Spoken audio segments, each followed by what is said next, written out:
एक बार की बात है, दो दोस्त हीरा और प्रकाश जंगल में खजाने की तलाश में निकल पड़ते हैं और चलते चलते वो दोनों जंगल में भटक जाते हैं। हीरा, मुझे ऐसा क्यों लग रहा है कि हम दोनों जंगल के गलत रास्ते पर आ गए हैं। यहाँ तो चारों तरफ सन्नाटा और अंधेरा है। ये जंगल इतना घना है कि सूरज की रोशनी तक हमारे पास नहीं पहुँच रही। तुम्हारी बातों से तो यही लगता है कि डर गए हो। मुझे नहीं मालूम था कि तुम इतने डरपोक निकलोगे। ऐसी बात नहीं है, मुझे कभी किसी से डर नहीं लगता, पर आज पता नहीं क्यों अजीब सा लग रहा है। अभी थोड़ी और देर की बात है, जब हमारे हाथ खजाना लगेगा तब तुम्हारा ये डर और ये अजीबपन सब दूर हो जाएगा। दोनों दोस्त आपस में बात करते हुए आगे चले जा रहे थे कि तभी प्रकाश को कहीं से खाने की खुशबू आने लगती है। ये खुशबू तो खाने की आ रही है, और ये खाने की खुशबू मेरी भूख और बढ़ा रही है। खुशबू तो मुझे भी आ रही है, पर मेरी ये समझ में नहीं आ रहा कि यहाँ इतने घने जंगल में कौन रहता होगा। जरूर कोई इंसान ही होगा, तभी तो खाने की खुशबू आ रही है। चलो चलकर देखते हैं। दोनों दोस्त खाने की खुशबू के पीछे पीछे चल देते हैं। कुछ दूर जाकर उन्हें एक बांस से बना झोपड़ा दिखाई देता है, जिसकी खिड़की से धुआं भी निकल रहा होता है। हीरा और प्रकाश झोपड़े के नजदीक जाते हैं और आवाज लगाते हैं, कोई है? अंदर झोपड़े में अगर कोई है तो कृपया बाहर आइए। तभी झोपड़े के अंदर से एक बूढ़ी औरत बाहर निकल कर आती है और जोर जोर से हंसने लगती है। आखिर मेरे खाने की खुशबू तुम्हें मेरे पास खींची लाई। मैं भी क्या करूं, मैं खाना जो इतना स्वादिष्ट बनाती हूँ। वो सब बाद में, पहले ये बताओ कि तुम इतने घने जंगल में अकेली क्या कर रही हो? तुम्हें डर नहीं लगता यहाँ? नहीं, मुझे डर नहीं लगता, और मैं यहाँ अपने लिए नहीं, तुम जैसे राहगीरों के लिए रहती हूँ। यहाँ जंगल में जो भी आता है खो जाता है।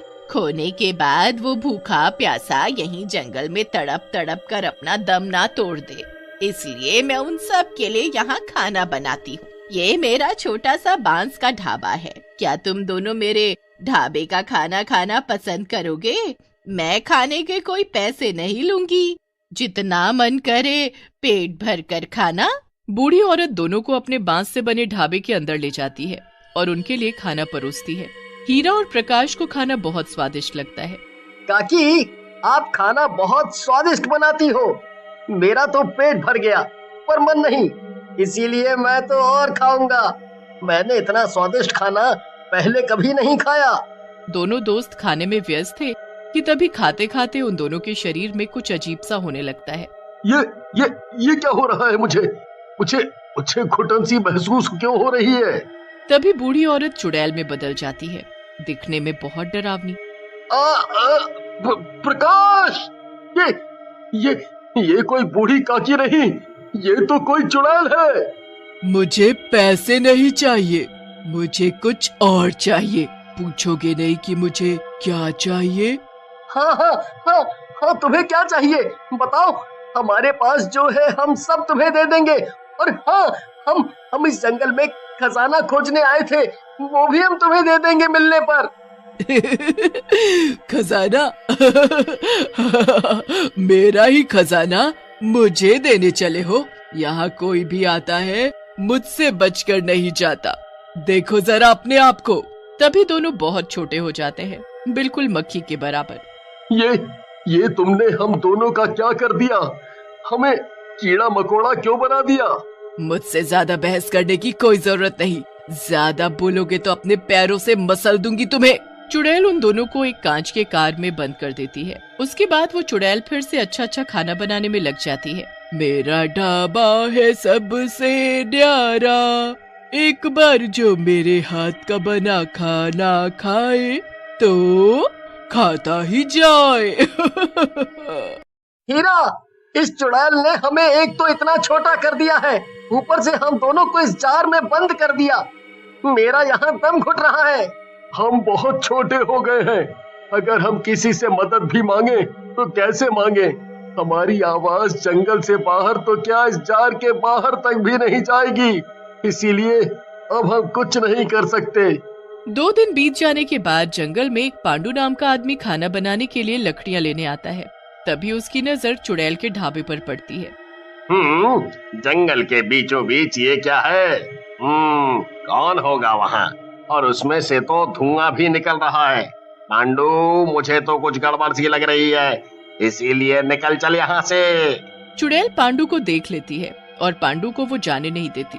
उसका रास्ता रोककर खड़ी हो जाती है। मेरे ढाबे का खाना खाए बगैर तुम कैसे जा सकते हो? मैंने तुम्हारे लिए बहुत ही स्वादिष्ट खाना बनाया है, चलो अंदर। नहीं, मुझे नहीं खाना, मेरा पेट भरा हुआ है। मैं खाना खाकर ही घर से निकला था। पांडु के न कहने से चुड़ैल बहुत गुस्सा हो जाती है और जबरदस्ती पांडु को खींचती हुई अपने ढाबे में ले जाती है और जबरदस्ती उसे खाना खिलाती है। मेरा पेट भर चुका है। अब जाने दो मुझे, जाने दो। जाओ जाओ, भागो, अगर भाग सकते हो तो भाग जाओ। तभी पांडु बहुत छोटा हो जाता है और भाग नहीं पाता। ये तुमने मेरा क्या हाल बना दिया। अब मैं अपने घर कैसे जाऊंगा? अपने बच्चों से कैसे मिलूंगा? चुड़ैल उसे भी एक जार में बंद करके एक कोने में टांग देती है। तभी ढाबे पर एक बहुत सुंदर सी लड़की आरती आती है और वो चुड़ैल को माँ कहकर पुकारने लगती है। माँ, मैं आ गई। बहुत दिन लगा दिया मेरी बेटी तुमने। तुम्हें पता नहीं कि तुम्हारी माँ को तुम्हारी हर पल कितनी याद आई। आजा मेरी बेटी, अपनी माँ के गले लग जा। माँ, एक बात बोलूं? हाँ मेरी बेटी, बोलो। माँ, ये ढाबा जंगल में नहीं चलेगा, इसे बंद कर दो। वैसे भी यहाँ जंगल में कौन आएगा हमारा खाना खाने? बेटी, तुम्हें नहीं पता कि हमारा ये ढाबा कितना मशहूर हो गया है। हमारे ढाबे पर खाना खाने लोग दूर दूर से आते हैं। तुम देखना, एक दिन ये ढाबा जंगल को एक शहर में बदल देगा। यहाँ चारों तरफ पेड़ पौधे, नहीं, गाड़ियाँ और बड़े बड़े मकान होंगे। ठीक है माँ, अब मुझे खाना खिला दो क्योंकि मुझे बहुत भूख लगी है। चुड़ैल आरती के लिए जल्दी जल्दी खाना बनाती है और उसे अपने हाथों से खिलाती है, क्योंकि आरती खुद से नहीं खा सकती थी, क्योंकि आरती के दोनों हाथ नहीं थे। सुबह का समय था, आरती सोई हुई थी। तभी चुड़ैल जंगल के बाहर जाती है, रूप बदल कर वही बूढ़ी औरत बनकर, और आते जाते लोगों को अपने बांस के ढाबे पर मुफ्त में खाने का न्योता देने। मेरे ढाबे पर आओ और पेट भरकर मुफ्त में खाना खाओ। मेरे मुंह में तो पानी भर आया। ये सब तो मैंने कभी नहीं खाया। बूढ़ी औरत आगे आगे और सभी लोग उसके पीछे पीछे। थोड़ी दूर चलने पर चुड़ैल का बांस का ढाबा आ जाता है। बांस से बने ढाबे को देख सभी चौंक जाते हैं, पर उन सबका ध्यान सिर्फ खाने पर था। पर कोने में लटके जार के अंदर जो लोग बंद थे वो जोर जोर से चिल्लाते हैं, आवाजें देते हैं, पर कोई उनकी आवाज नहीं सुनता। अब कुछ नहीं कर सकते क्योंकि वो सभी लोग चुड़ैल का बना खाना खा चुके हैं। चुड़ैल जब लोगों को जार में बंद करके छुपा रही होती है, तभी आरती पीछे आ जाती है और पूछने लगती है, माँ, क्या छुपा रही हो? क्या है तुम्हारे हाथ में? दिखाओ जरा। कुछ नहीं है, मैं तो बस कुछ पुराना सामान रख रही थी। आरती को कुछ अजीब लगता है, पर बिना हाथ के वो कुछ नहीं कर सकती थी। चुड़ैल सभी को छुपाकर बाहर चली जाती है। अब चारों तरफ सन्नाटा था कि तभी आरती को कुछ आवाज सुनाई देती है। कौन है? दोनों मिलकर जार को खिसकाते हुए किनारे तक तो ले आते हैं, पर उसे नीचे नहीं गिरा पाते। पर आरती की नजर उन पर पड़ जाती है। अरे ये सब क्या है? कौन हो तुम और यहाँ कैसे आए? हीरा इशारा करके जार को खोलने के लिए बोलता है, पर हाथ न होने की वजह से आरती जार को खोल नहीं पाती। अब आरती अपने मुंह से जार को खोल देती है। हीरा और प्रकाश चुड़ैल की हरकतों के बारे में सब बता देते हैं। तभी पीछे से चुड़ैल आ जाती है। माँ, ये सब तुमने क्यों किया? 4 साल पहले तुमने बड़े ही प्यार से ये ढाबा खोला था, पर इस ढाबे पर लोग खाना खाने तो आते, पर पैसे नहीं देते खाने के। जब हमने इनकी शिकायत सरपंच से की तो सरपंच भी इन सब के साथ मिल गए और रातों रात हमारा ये बांस का ढाबा उन्होंने तुड़वा दिया, उसमें आग लगा दी। उसी आग में तो मैं मर गई, पर तुम्हारे ये हाथ चले गए। बस मैं तुम्हारे साथ रहकर इन सब का बदला लेती रही। माँ तुम बहुत अच्छी हो, पर जो हुआ सो हुआ, इन सब को छोड़ दो, जाने दो। बेटी की बात मानकर चुड़ैल सभी को पहले जैसा कर देती है और जाने देती है।